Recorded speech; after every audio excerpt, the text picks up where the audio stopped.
This is an extract from the book Life Start to Finish. It is case study number 16. There are many aspects to this case, and I will endeavour to explain them clearly as I go. What about past lives? Do past lives affect our present life in any way at all? Do we carry through information and attitudes from one life to another? I think this case study will show you how this can take place and how karma works. This case study is about Andrew. Andrew came with a fear of ponds and a fear of drowning. Yet he had no awareness of how he could have developed such an attitude. There were no incidences in this life which could have caused these fears to develop. In a previous life, a number of people were involved. They created the fears that Andrew had. Andrew actually had parallel lives. This means he had the same soul in two bodies at the same time. He was living two different lives. There were two families and 4 souls involved. Soul number 1 was the leader of a senate. Soul number 2 was a tribal chief. He was from a village nearby the senator's town. Soul number 3 was Andrew's soul, and he was the first son of the senator.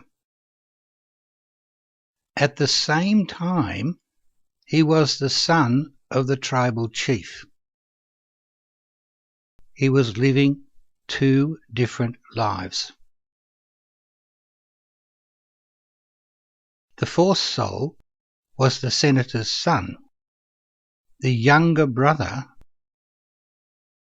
The Senate leader and the younger brother wanted to go to war, and yet the oldest son was against the war.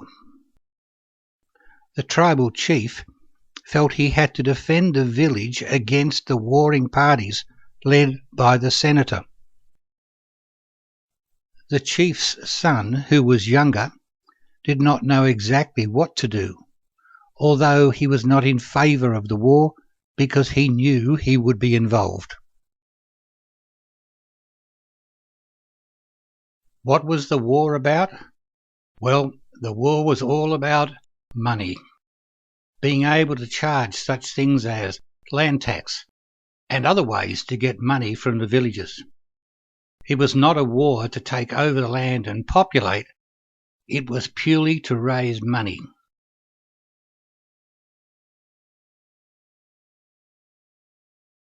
So let's look at what happened. The eldest son, who was against the war, was a threat to the Senate leader because he had other senators on his side. So the Senate leader and the younger brother plotted against the older brother.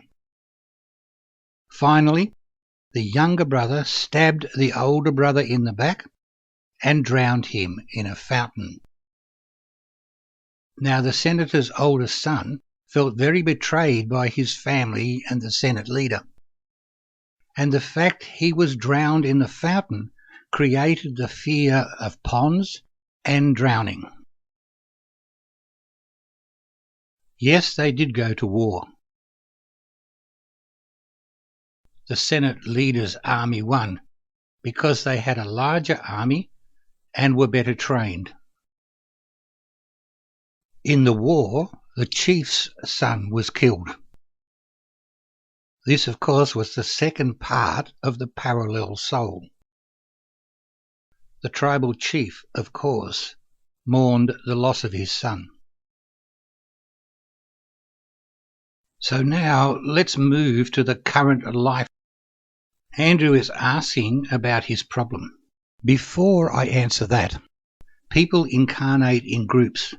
In many cases, the people you reincarnate with are the ones you have been with before. Now the Senate leader becomes a woman. She marries the tribal chief. They have 3 children between them. The first one, who was the senator's youngest, he actually becomes, in this lifetime, the firstborn, the oldest. Then they have a second son. What happens to the soul involved in the parallel lives, the one we're talking about? That's the senator's son and the chief's son. This time they only send down one soul, the third and youngest son in the family. This was my client, Andrew. Let's look at what happens to each person in this family group. The mother. She had the third child, Andrew, to remove the guilt from when she took his life in the previous life they had together. This is referred to as karma. She has to give him life, and the only way she could do that was by being female. This also serves another purpose. She went to war over money. And then because she had 3 children, money became a problem. In this life, she felt she could not afford the things she wanted and sacrificed many things for her children. In the previous life, she did not sacrifice anything so she could have the money she wanted. In most cases, souls come down as the same sex 75% of the time. Because she normally played the role as a man, she was having difficulty adjusting to the feminine role. The senator and the tribal chief were enemies in one life, and in this life they are married. This is a part of understanding karma. This brought people who were opposed to each other in a previous life into a caring relationship in this life. Because the mother is slightly dominant and stronger than the father tended to be controlled a little by his wife. He needs to learn to stand up for himself. The first and eldest son in this life was the youngest in the previous life, and now has to protect his younger brothers. Andrew, the third and youngest son, fortunately feels loved by his mother and feels protected by his elder brothers.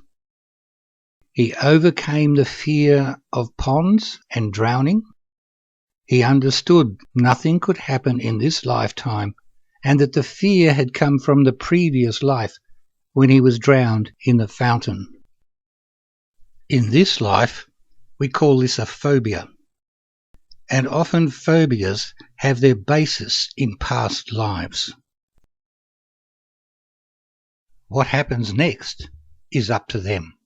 Do past lives affect our present lives? They certainly do. It's called karma. And strangely enough, we choose it.